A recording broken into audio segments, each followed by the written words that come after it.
अली अमीन गंडापुर साहब एक जगह पर जज्बाती हो गए और अपने जज्बाती बयान रिकॉर्ड करवा दिए। इस बार जब हम घरों से निकलेंगे तो घरों में कहकर निकलेंगे कि अगर हम वापस नहीं आए तो हमारे जनाजे पढ़ा देना, जो भी वापस आए उसकी गर्दनें उड़ा देना, और अगर मैं भी वापस आऊँ तो मेरी भी गर्दन उड़ा देना।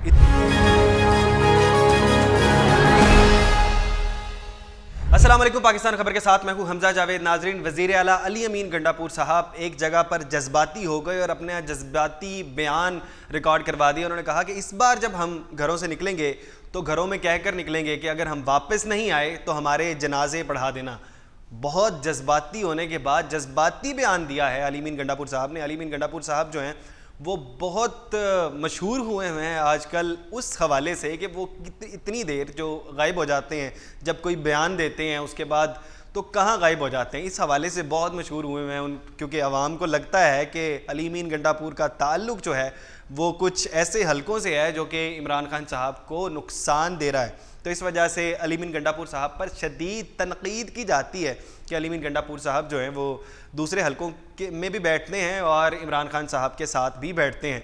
लेकिन अली अमीन गंडापुर साहब जब बयानबाजी करते हैं तो आवाम समझती है कि पाकिस्तान तहरीक इंसाफ के सबसे जो ख़ास बंदे हैं वो अली अमीन गंडापुर साहब ही हैं। इसीलिए इन्होंने इस तरह का बयान दिया है कि इस बार हम निकलेंगे तो फ़ैसला गुल मार का होगा, और अगर हम वापस ना आएँ तो हमारा नमाज जनाजा पढ़ लेना। बहुत सख्त अल्फाज थे, यानी कि उस तरह के अल्फाज हैं। 2014 में मुझे याद पड़ता है कि जब ये धरने के लिए निकले थे तो वहाँ पर कादरी साहब कहते हैं कि अगर हम वापस आए हैं तो जो भी वापस आए उसकी गर्दनें उड़ा देना, और अगर मैं भी वापस आऊँ तो मेरी भी गर्दन उड़ा देना। इस तरह का बयान, और बाद में वापस आ गए थे। लेकिन इस तरह का कोई जज्बाती बयान देने से पहले थोड़ा सा गुरेज कर लेना चाहिए अली अमीन गंडापुर साहब को। इतनी कोई सख्त मामला नहीं है कि आप वापस आएंगे और कोई इनकलाब नहीं आने लगा इस मुल्क में कि आप इनकलाब के लिए निकलेंगे। कहीं लाखों की तादाद में लोग नहीं निकलेंगे। अगर जितने लोग निकलते हैं, अगर आप इस तरह की बात करते हैं तो घर वाले नहीं निकलने देते हैं।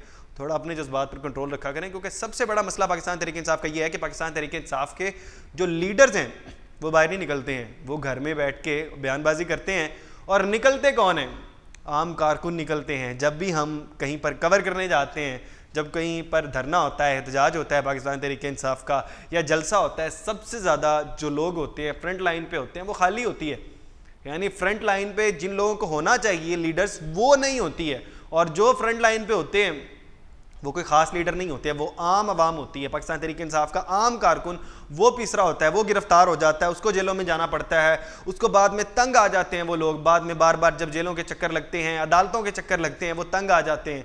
हमारा अदालती निज़ाम किस तरह का आप तमाम लोग जानते हैं, हमारा जो थाने का निज़ाम है वो किस तरह का आप तमाम लोग जानते हैं। इसके लिए कल शेख रशीद साहब ने भी जो है वो कहा था और अपील की थी चीफ ऑफ आर्मी स्टाफ से। गरीब आदमी के लिए बड़ी मुश्किल हो जाती है कि वो आते हैं अदालतों में आना जाना बड़ा मुश्किल हो जाता है।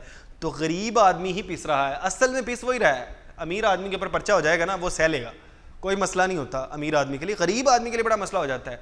गरीब आदमी पे पर्चा हो जाए, उसके चक्कर पे चक्कर लगते रहते हैं। अमीर आदमी पर्चा होता है, कोई बात नहीं, एक आधे से फ़र्क ही नहीं पड़ता, दो हो जाते हैं नहीं फ़र्क पड़ता, वो सह लेते हैं। उनके पास पैसे होते हैं, पैसे से हैंडल कर लेते हैं।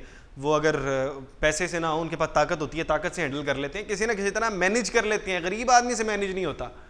तो इस तरह के बयानबाजी से पाकिस्तान तहरीक इंसाफ का जो आम कारकुन है, अगर वो जज्बाती हो जाता है और वो घर से निकलता है और वो घर से ये कह के निकलेगा, तो सोचें वो उस गरीब बच्चे की, उस गरीब जो मर्द होगा उसके घर वालों की माँ, बेटी, बहन पर क्या गुजरेगी कि ये जो निकल रहा है इसको मैं आखिरी बार देख लूँ। लेकिन बहरहाल ये जज्बाती बयान है, इसको सीरियस लेने की ज़रूरत नहीं है, हम भी इसको सीरियस नहीं ले रहे हैं। बाकी आप इस बयान को किस नज़र से देखते हैं कमेंट बॉक्स में ज़रूर बताइएगा। इसके साथ अपने मेज़बान हमजा जावेद को दीजिए इजाज़त। अल्लाह ने के बाद।